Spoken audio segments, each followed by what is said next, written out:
Zest is in, where resilience begins, not fixing the cracks. Hello everyone, and welcome to Zest is Zen with me, Shel Marie, the podcast that takes you on a journey from the hustle to the harmony, fueling your passion whilst finding your peace. Today, it's my absolute pleasure to welcome my guest, Maria Natapov. She is a co-parenting and step-parenting coach who helps families transform conflict into conscious, aligned connection. Through her unique approach of blending inner transformation with practical co-parenting systems, Maria invites us to shift from reacting in survival to responding in clarity, with clarity, should I say, intention and emotional leadership. What does it truly take to create a harmonious space that once felt impossible? That's the key question I think we'll unpack today. And if you feel called, I invite you to share a little love by subscribing to this episode so it reaches many more hearts and minds. It costs you absolutely nothing but means the world to the Zest Zen community and for everyone else, especially me and all my beautiful guests that have taken their time, their energy, and sharing their wisdom and their insights with you. And may this episode bring you the clarity, emotional resilience, and empowered communication to speak your truth more in a more conscious and loving way. Welcome, welcome, welcome, Maria. Thank you so much, Shel. I really appreciate that warm introduction. You're so welcome. And although it's very clear in the introduction what you are doing, which is very much, I think, something many people are navigating right now. As much as, we may create a beautiful life and wish that we will stay together, equally, we never know with anything in our life what is ever going to come. And equally with a child, even you could be the most loving, connected, really strong relationship, but equally parenting styles, things like that could be so different, and these types of things could eventually cause, unfortunately, these conflicts or rifts to happen within relationships, or even prior to that, other situations. So I really believe that what you are helping people navigate is super important. And equally, I'm assuming that most of the time it's because they consciously want to improve the situation. Whereas unfortunately, as we know, there's many that aren't really actively wanting to create a more loving, harmonious situation. And anyway, with that in mind, I would always like to go back to, as much as you want to share, right back to the start. Because I think even though we're at this present moment now, sometimes it's nice to gain an understanding, because I believe the reason why we become so passionate or so wanting to change something is usually because of something else that's happened in our lives. So feel free to share anything that you feel the listeners would benefit from, that might help them just understand, the reason why this is super important, I believe. Yeah, thank you for that invitation. I have lived this and from every seat at the table. So I was a child of an extremely contentious divorce that probably was a byproduct of a marriage that maybe should have never been. It was that way before I was born, all the way through my early teen years, which is when they officially got divorced. But there's many periods where my dad would leave and was absent, and it was really difficult. I also immigrated from Russia to the States. So as far as the culture and approach, I think, to child rearing in my former country, there's very much a put your head down, obey, there's no best, children are meant to be seen and not heard. In the States, my impression as an outsider, right, like from an outsider's view, was that their autonomy was valued and children's, affinities and proclivities and choices were valued and honored frequently. frequently, not exclusively, but frequently. Yeah. And kids really were meant to successfully launch. That was the goal, that was the intention. So a very different perspective, right? From children being seen and experienced as possessions to being individuals and intentionally being cultivated to become contributing members of society with their own views and things that were important to them. So I think that my former country's dynamic, that was very much still in large part the dynamic in my home unintentionally. I was adored by my maternal grandparents and my mom, but I think some of those inherent cultural dynamics seeped in nonetheless. And so I think they played a role in my first relationship, which was a marriage eventually. And it was physically and emotionally abusive and unhealthy. And in those situations, I'm not sure how much your viewers are aware, but frequently what happens is boundaries get encroached upon over time in very subtle ways, to the point where, we put up with something that seems out of the norm, but we tend to justify it. And so the bar moves, and that's how that happens over and over and over again until suddenly, commonly, we may find ourselves in a place we've never expected, where our reality is very much different from what it once had been.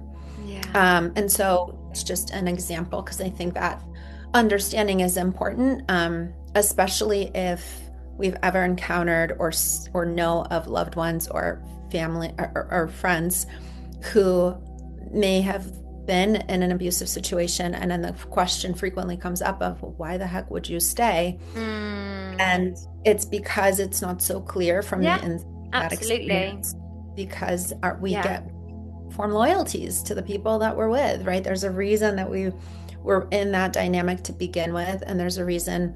Again, it took me many years to distinguish and delineate what that was all about and what contributed to my ending up in that relationship. But I 100% had responsibility of my own part. And I think that can be frequently overlooked. And I think what that really comes down to, and I know we hear this probably a lot, is healing and distinguishing our own patterns.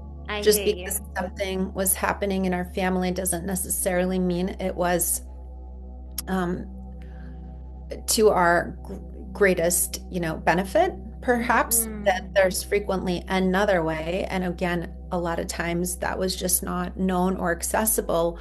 It wasn't that it was withheld from us. It was just, people know what they know and they don't know what they don't know. And up until recently, we didn't have the skills or the generational tools. Exactly, right. Because if we think about, right, like the majority of the human experience up until the recent several decades has been about survival, right? So when we put that in perspective, we now get the luxury of distinguishing some of these things, having this insight and understanding, but for a long time we didn't have that. So after leaving that relationship, I met my now husband. I'm going to wrap this up, I promise. No, take your time, please. And he had a daughter. And so I became a stepmom. And then 5 years into that journey, she revealed she was being abused and neglected by her biological mom and stepdad, and came to live with us full time. And despite doing some family therapy between herself and bio mom, she chose to have no contact. And then 2 years ago, that was 7 years ago, 2 years ago, she asked me to adopt her and asked mom to relinquish her parental rights. So I became her adopted mom. So as I said, from every seat of the table, thank you. But that's why this work is so important to me. I have firsthand experienced what it's like to be caught in the middle of conflict, and what it's like to just be surrounded by patterns, what that feels like, how it lives in our bodies, how we lose our voice and our autonomy and choice. And it's really challenging and really painful. And then I also got to see it as a caregiver to a child who was also experiencing a lot of that. And that is exactly why. And I genuinely believe that yes, a separation and or divorce and the breakup of a family can be really painful, but I truly believe it is a gift, right? Because we didn't know what we didn't know. We didn't know there was something that could have been done differently. We didn't realize there are skills we didn't get access to. And so now we have that opportunity to build a much more solid foundation that doesn't just support our kids who frequently become collateral damage in these situations. The innocent bystander party that becomes the collateral damage, but really that feel nurturing and supportive to everybody in that system. And one thing I want to point out that often gets overlooked is that though people get divorced, you don't get divorced from being a parent. Yes. You need both. Yeah. And both of you. So if you think of, and frequently when we talk about until they're 18, no, for the rest of their lives. Because think of all the milestones to come. College graduation, career milestones, family milestones of engagement, maybe getting married, maybe having kids of their own. Yeah. If you can't figure it out as co-parents, you may be missing out. Being a part of the experience. Absolutely. And wow, so much you touched on there, but So much, yes. no, in a really good way, because naturally, especially something is tricky sometimes as children being involved. Many people could really be like, well, how do you know? You're not in my shoes, you don't. So this is why, even though I didn't know your background story, and thank you so much for sharing all of that, I really appreciate it.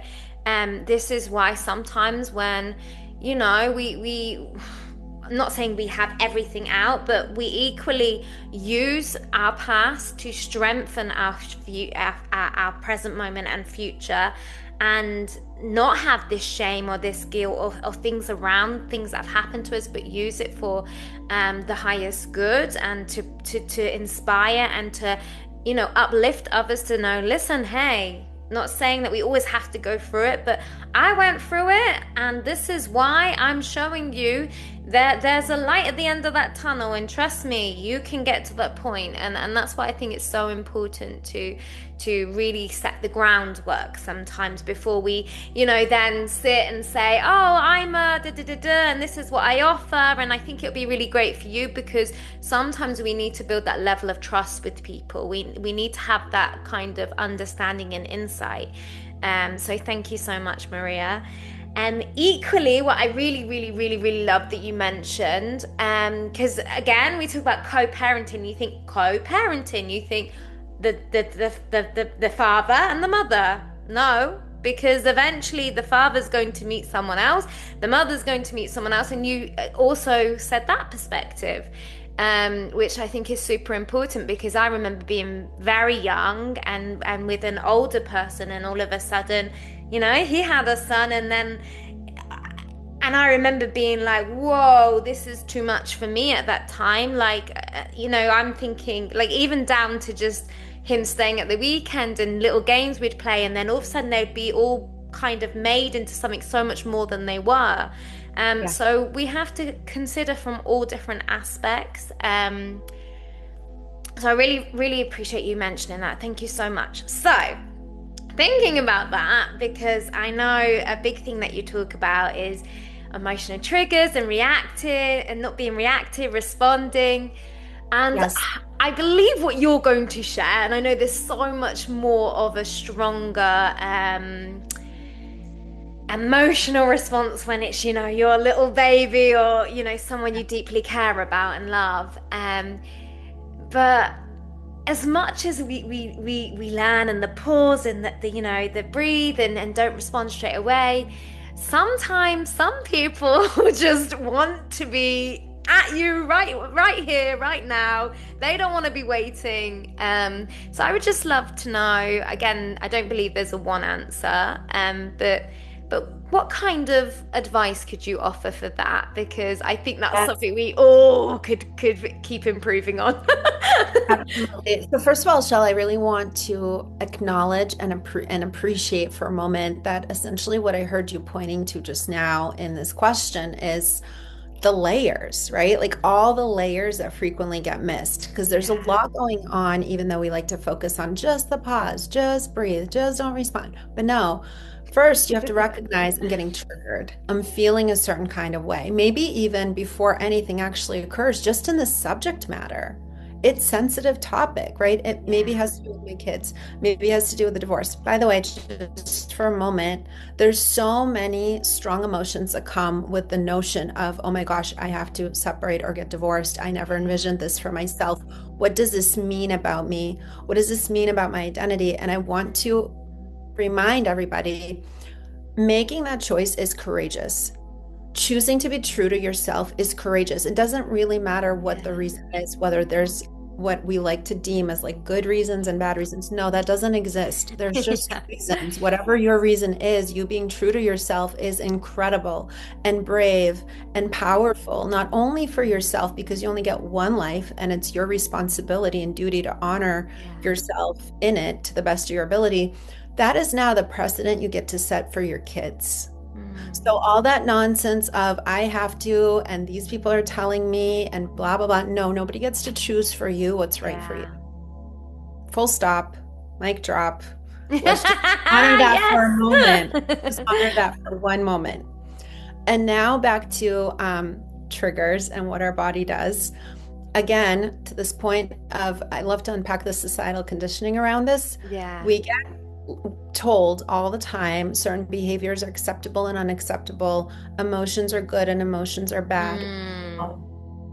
No, it's your body's way of communicating to you, hey, there's something happening, I don't feel safe, or something is demanding your attention right now. There's something to contend with, something to address, something to look at, something to protect, perhaps. Something is communicating with you physiologically in your body.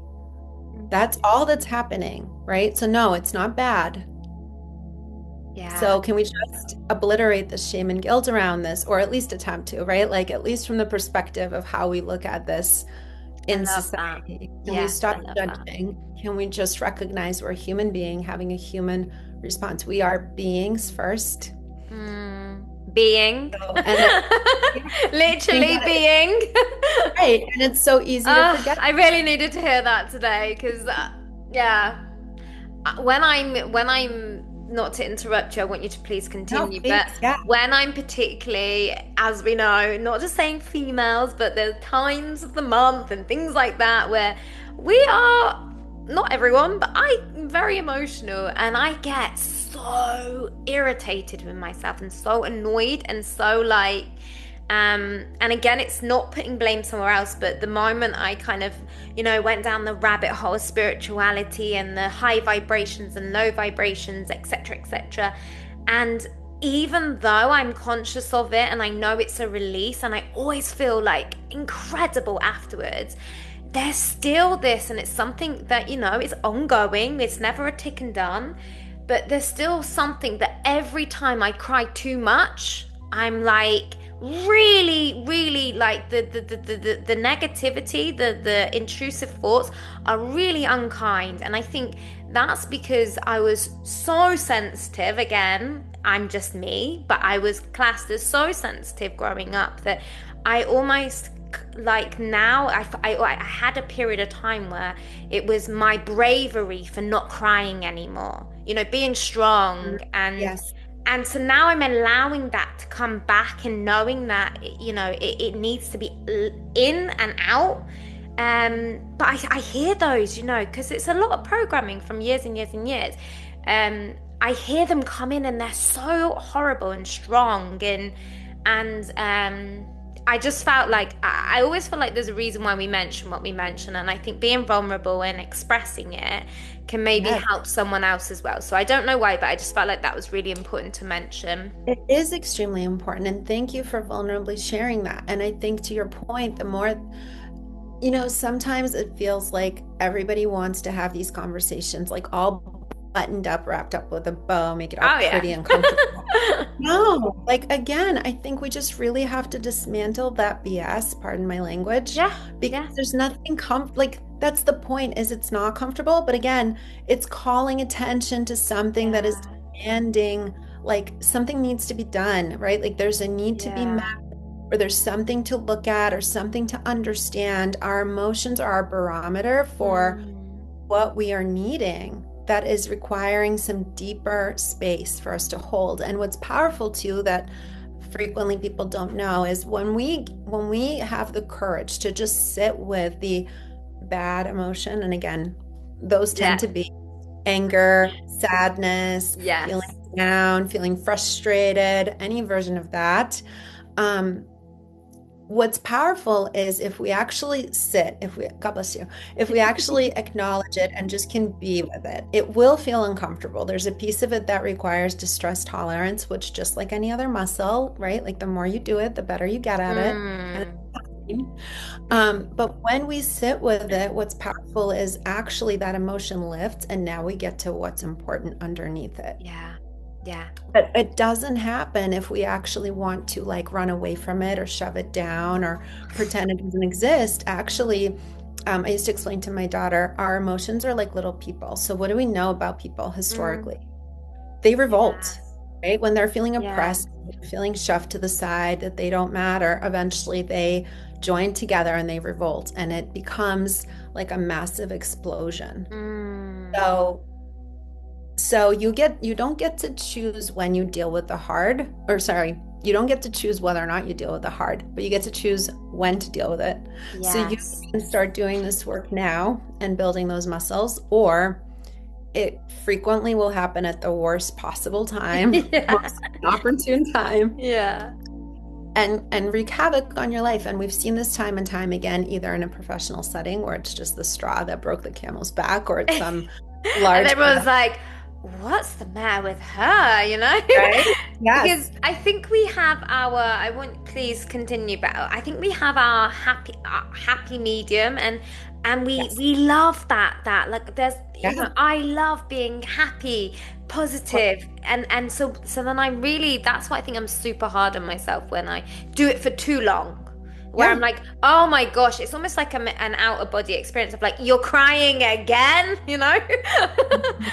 But it's also like the messages is what I'm hearing in that, Shel, that at some point, for whatever reason, there was some notion of it's not okay. Right? And the even more bizarre thing is, which you will be able to relate, no one's here. No one even knows I'm crying. I do, and I'm the one doing it and giving myself a hard time. Right. Which, how many times does that make you feel better? Probably not a whole lot. No. You know, the other way that us not learning how to be able to embrace and learn from these subtle indicators our body is communicating to us with is that it is even more disruptive is when it all starts to build up in our body physiologically. So when we think of, you know, some people refer to it as psychosomatic symptoms, meaning symptoms that are technically, there's no logical reason for it, but there are symptoms physiologically that we're experiencing, whatever they may be. But I actually believe, and you might appreciate this because you said you've done like manifestation, vibration work.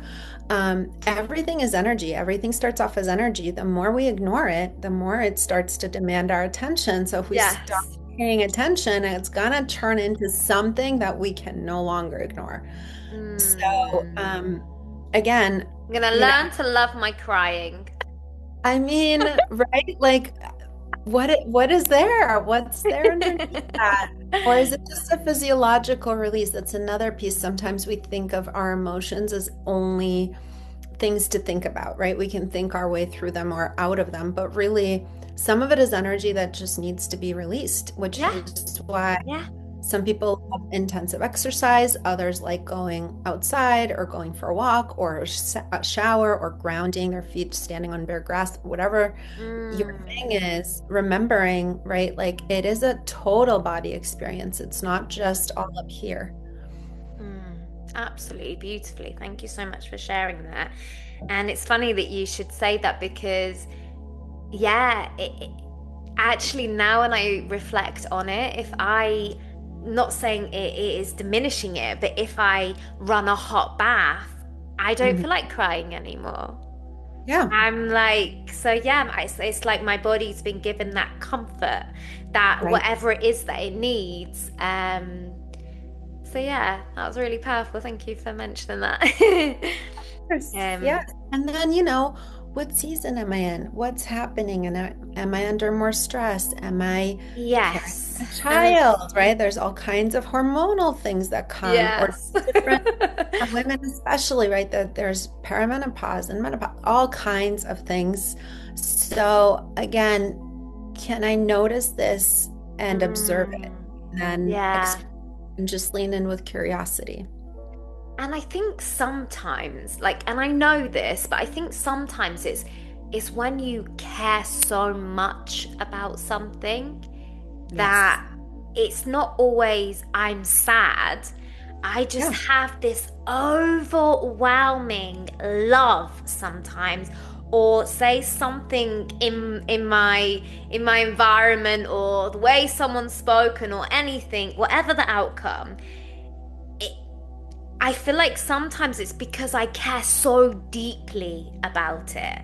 And sometimes when we don't always have the results or whatever it is, I feel like, and again, it's not poor me, it's not victim, but it's crying almost, because it's like, I know my worth and I know my value and I know what I deserve. And that's why I'm crying, because it's just getting rid of that frustration, I think. Knowing it's still going to come, we have to sometimes be patient, but yeah, and so that's why I believe from the start of this episode, which I really love, thank you, Maria, when you so beautifully highlighted, often it's not actually the act and it's not what you're doing. There's so many layers to it. So many. So many. Yeah. How do we feel? What does it mean about us? What are others going to think about us? Yeah. Right? Yeah. How am I perceived by somebody else? Yeah. Like, what is now my standing perhaps in Yes. whatever cultural, maybe, maybe it's at work, maybe it's in the family unit, maybe it's with friends or socially, right? Like so many layers, and Yeah. all of them play a role and they have value. And also we get to define how, the value that it gets to have in our life. But first, right, without the awareness or even the just judgment-free curiosity that we aren't maybe bringing, and I know many of us, again, have not been necessarily taught or specifically like advised to do this, we can't gain access to even redefining any of this until we first understand what's there, right? So it's always awareness. But again, there's just so much to unpack. And in our busy lives, it's no wonder that we frequently don't have the time, or maybe make the time, or know how to do this. Yeah.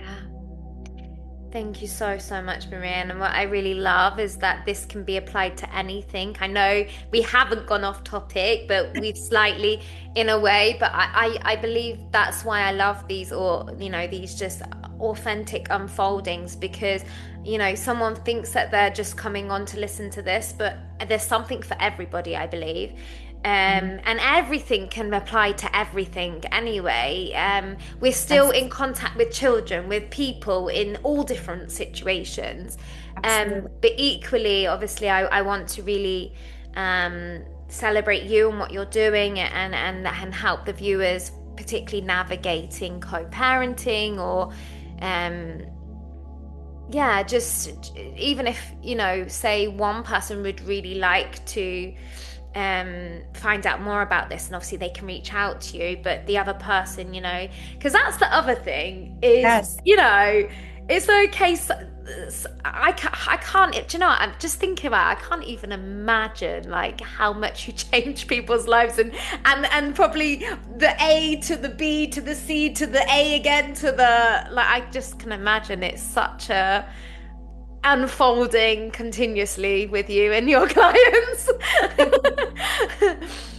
I'd like to speak briefly to what you had started out this conversation, and I know we kind of had to take a little bit of like a U-turn, because I think it's important for us to understand what's happening for us. But you had asked, What if you, like, obviously stakes are high. This has to do with our family, with our well-being, with our future, with our kids. And you were saying, what if somebody is just coming at you and they're just getting after you? And Yeah. I think the key, equally, just like understanding our own response, physiological response and otherwise, recognizing, okay, if they're coming after me, they're dysregulated. They're in a fight, flight, fear state, right? Yeah. So there's something that is terrifying for them right now that Yeah. feels unsafe. When we can bring that awareness, it doesn't feel as personal. It Oh, doesn't yes. penetrate as deeply.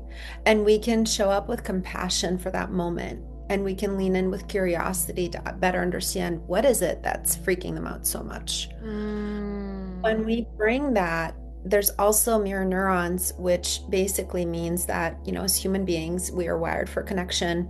And whoever has the strongest nervous system is going to impact and kind of set the tone for the other party engaging.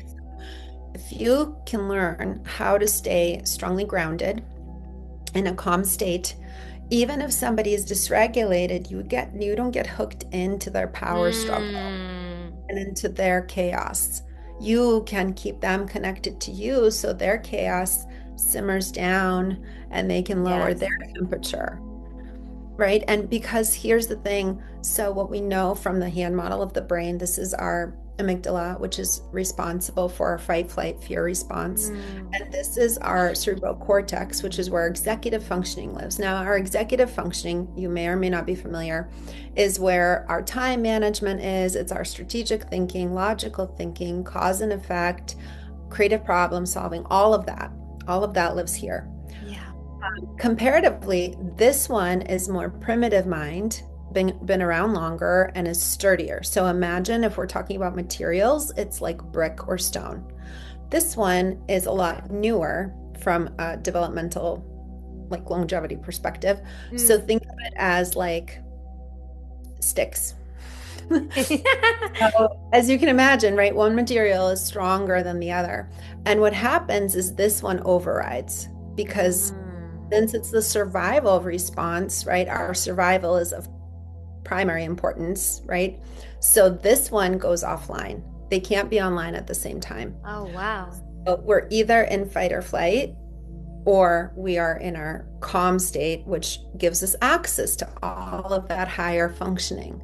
So if we can imagine why conflict escalates so quickly and feels so chaotic and erratic, it's because we keep think in our best, most effective way and be strategic and be creative in our problem solving when we are totally dysregulated.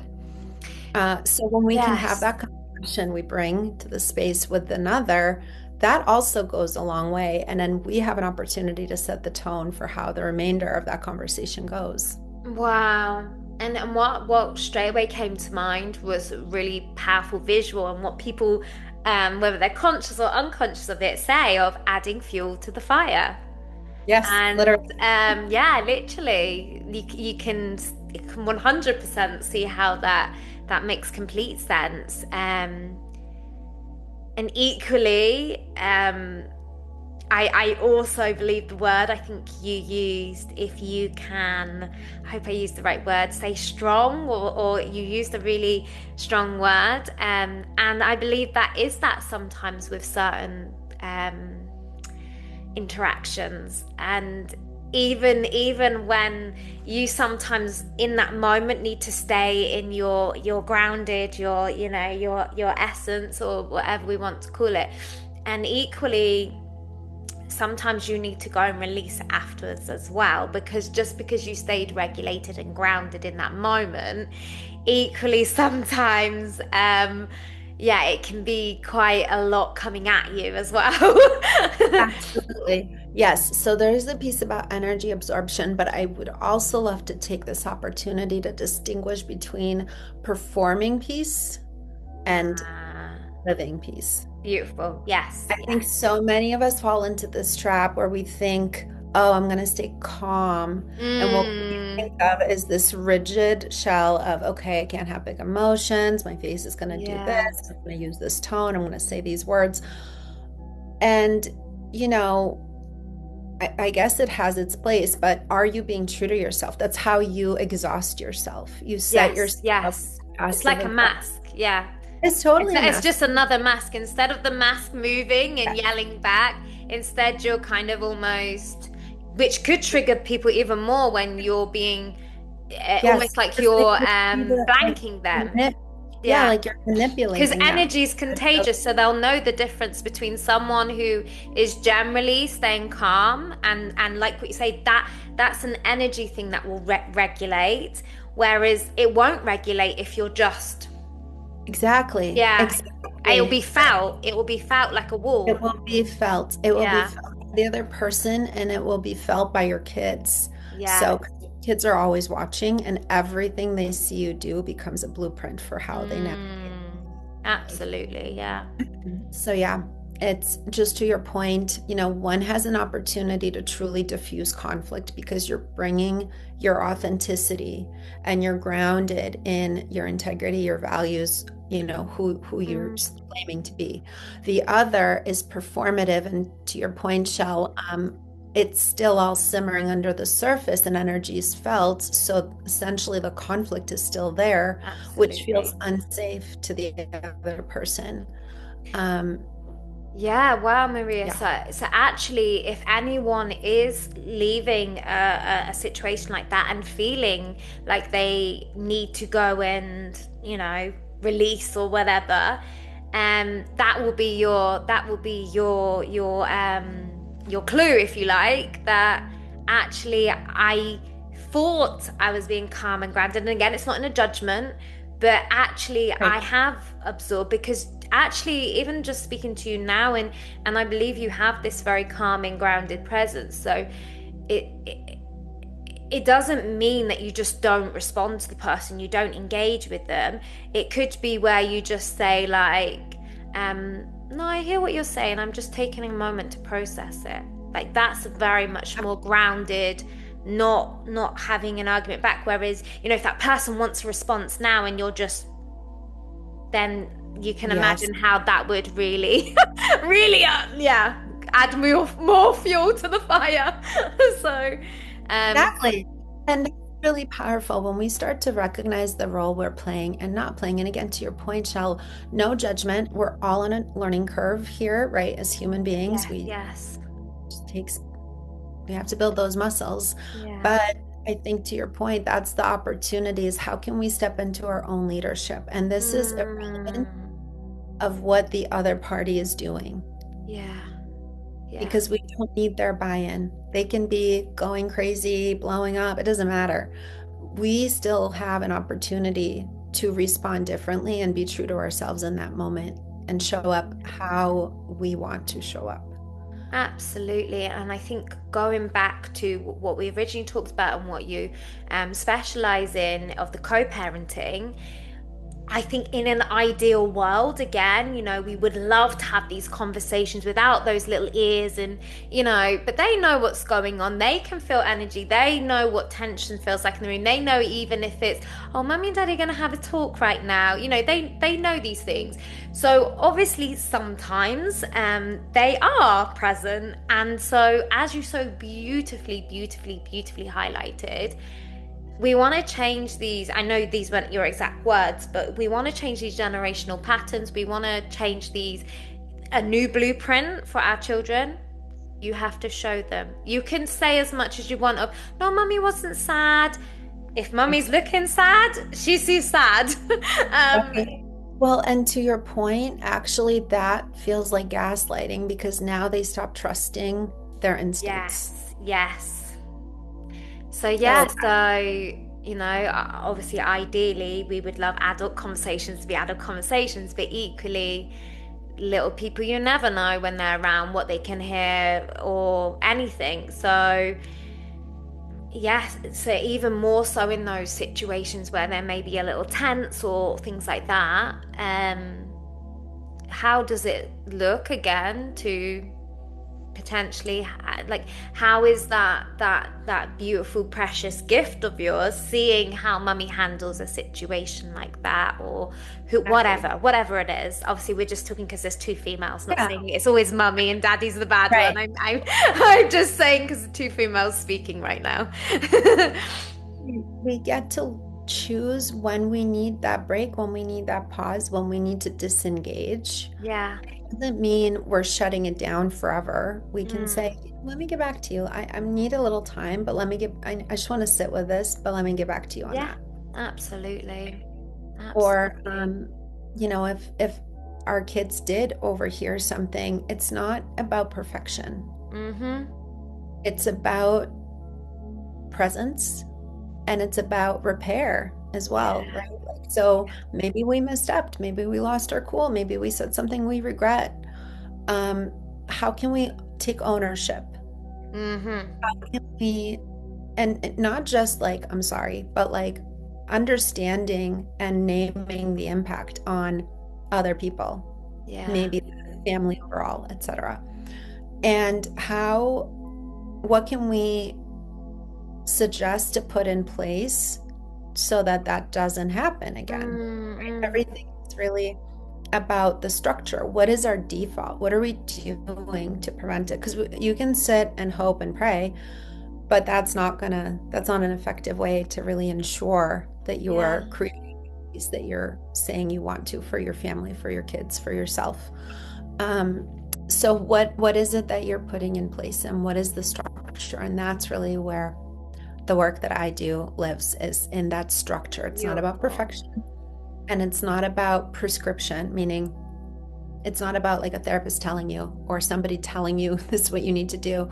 They don't belong in your family. They don't know your values, what are your priorities. Exactly. That's but this process gives you the container and a framework to go through to ensure that what you're building is sustainable and workable, even when life is messy, and even when you're overwhelmed and you're feeling whatever it is you might be feeling. Maybe it's anger and sadness. Maybe it's a combination of all kinds of things. Because we have to work with our humanity instead of hoping that we can just cut it out, put it on a shelf, and pick it up when we're ready. It just doesn't work. Absolutely. Thank you so much, Maria. And I know I want to be really conscious of your time, but equally, because I also want people to feel uplifted and empowered about certain situations we're in. Because I know we've spoke a lot about potentially conflict, and I really want, in an ideal world, with things like this happening all the time, unfortunately, in society and in relationships, I really want, which I know is something that you lead with as well, for us to see the upliftment and the empowerment in the harmonious connection, and the, seeing it as a blended family rather than us and him and her and the kids. And actually, I know that's essentially not just in these situations being like, oh, how do I deal with it? We want to come to a harmonious, like what you said, people think till 18. No, there's weddings, there's so much, there's loved ones passing on, there's many situations where we're going to come together again. So I think just as a beautiful, not end, but I think it'd be nice to really talk about, like, with the viewers, how we can create more harmonious blended families, I think. Absolutely. Well, one thing I think is really honoring the parents' role and what's available. For example, and I'll be honest in saying I did not do a very good job. No, I'm sure. Yeah. I was not great at coloring within the lines, right? I mean, I would think I would have been, because I was a step kid. I had step parents growing up, so I knew what that feels like to have mom and dad and then other people. But these are very nuanced and very complicated dynamics, and there's a lot.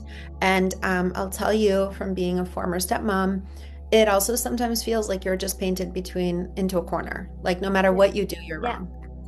Because either the intention, people perceive it as, well, you must not care, or they're like, well, you're overstepping, that's not your role. And it's like, okay, let me just go bash my head again. I can imagine. And I do. And I think that's the key is it really requires, again, I hate to say it, but it comes down to structures, it comes down to clarity, it comes down to conversations, and being very intentional about, okay, if I do this, what impact does that have? What's the purpose? Yeah. Why does it feel important? Is this about me or is this about the child? Yes, that's a very good point. Yes. Because I think often we're doing it for the love of, and then Right. are It's we? Are we? right. Exactly. Is it more about my ego or is it more about, again, the way I'm perceived, or is it really about the child? And the child too, obviously the more caregivers they have, the better for them, the more people they have rallying around them, supporting them, cheerleading them. But also keeping in mind, again, they have a mom and a dad. When do they get to feel like those are their people? Because sometimes those relationships have to take priority and there's not necessarily room for others because whatever, there's a limited number of tickets or whatever the case may be. And it's really important to, again, just be very mindful, very intentional about some of those decisions, how you navigate those things, and really recognizing the impact that's going to have long term on this child, because they are often feeling like they're put in the middle and that they have to choose sides, or that they don't want to hurt mom's feelings or dad's feelings or so-and-so's feelings, and they're managing all of this. But what that's doing is it's eating away precious energy they need for their development, both emotionally and physiologically. So it's robbing them of the freedom to be mischievous, which is what their job is, and things of that nature. Because that's how they really learn to understand their role in the world. And when their precious energy is being occupied by these adult things, it comes out in other ways. It stunts their growth, it stunts their development, and it robs them. And again, either it'll come out academically or socially, or they'll feel more dysregulated and won't be able to soothe themselves appropriately, or they won't know how to navigate challenges in their interpersonal relationships. So there's a whole lot there, and it is very frequently overlooked because they're little and they don't talk about it. And so it's our responsibility as adults to recognize that and seek support where we need it, or even just a sounding board, because better safe than sorry. But I think some of the keys, as I mentioned, to creating harmony is allowing voices to be heard. And again, being intentional when making decisions, and what the values are, like what are our overall goals. And if you're a step parent, how do I fit into this dynamic? What space is available for me? What am I willing to and able to step up to hold, right? So there's so many factors to considering what that role is. Because I just from that example you gave, and I know again it's just an example, but you can imagine the dynamic it could cause in certain situations of what you just said, a school play and there's a ticket for mum and there's a ticket for dad. And so, if you've got that stepmom or whatever, and then all of a sudden they think it's personal to them, and there's so many layers to it. So yeah, absolutely. Like with everything, communication is key, and equally, you can see the other side of the coin of, because often it is about us without us knowing. So when we think, oh, I wasn't invited, because it's not necessarily because you really wanted to go. It's something much deeper often of, oh, I've been left out, or I'm not as important. There's often so many layers to it, and obviously that's another episode. But I mean, if we can have those moments of explaining and centering it back to the child and what's best for the child, I think, just sometimes people feel guilty, so they don't have the conversation, and it ends up being so much more of an issue when adult to adult and you love each other. If you were to explain that, it would make complete sense. Yeah, of course, if there's only, and obviously we're only talking like hypothetically here, but if there's only 2 tickets and she wants a mum and a dad, blah blah blah, But if you don't explain that, because sometimes things aren't explained, and then people just assume, oh, I'm not invited, or I'm not good enough, or what's my role in this relationship, you know? Particularly if you're the one, again, that is actually taking care of the child at home, and then, you know, but I think it also depends a little bit on what's available, like what kind of a relationship has been built with the child or children. yes, What is the dynamic between, you know, the parent and that step parent? Because, you know, if it's new, if they're pulling focus, well, maybe that's not the appropriate person to have there, right? If again the child hasn't developed that bond with them, maybe it's just not appropriate for them to be there, and it's not personal, you know. So there's just absolutely. so many different factors and layers to keep in mind in the context of this. It's not only, you know, is there room, is there a ticket, will I be able to go, but it's also really the question of, should this be shared in a more intimate way? Yeah. Does the child want them there? How do they feel about it? Are they comfortable, right? Like, what is the dynamic? What does this mean in the overall context, right? Would it be meaningful Absolutely. for that person to be there, or would it be the opposite, where they're kind of detracting from the experience, perhaps? Absolutely, and that's why I think these conversations are so important. But equally, it's important to connect with someone like you, because every single situation and dynamic is so unique, and we can think aloud now, we can say examples, we can, you know, offer solutions, but ultimately, as you so beautifully said, and this isn't just co-parenting, children, life, every single person's life, way of life, schedules, everything, relationships is so different and unique to them. So thank you, really, thank you so much, Maria. It's been incredible speaking with you, and I'm going to put all your details in the description for people to get in contact with you. Yeah. And yeah, just obviously before you go, if there's anything that you haven't mentioned yet that you would love to share, feel free, it's your episode. Just maybe the final piece I'll leave you with is, when it comes to kids, you know, sometimes even when we're doing all the right things, they're just left a certain kind of way. So I urge you to consider and really do your best to find out, you know, without overwhelming your child with questions, how are they going to look back and remember this moment? Because it Beautiful. might surprise you what their answer will be compared to what your answer would be. Oh, yeah, And theirs is the absolutely. one that matters. Yeah, that's so true, because again, we're constantly, whether we want to or not, but we are seeing it from our perspective all the time. I think that's so valuable, and it just shows the importance of having those conversations with your children and not making assumptions. And that feeds into every relationship we have of, yeah, we sometimes think it's that when it really isn't. So thank you for that. And just as a last thing before you go, thank you so much. Just off the top of your head, just have to be linked to anything we've just discussed. If there was something someone listening right now would really benefit from hearing, what would you tell them? Trust yourself and trust your intuition, because I think we all have an internal compass when we have the courage to listen to it. And I think it's one of the most powerful gifts and guiding instruments we have. So nurturing that connection and having the courage to listen is really important. Absolutely. Thank you so much, Maria. It's been beautiful creating this episode with you. Likewise, Shel, thanks so much for having me on. I really appreciate it. You're welcome. That's the magic that Zest is in.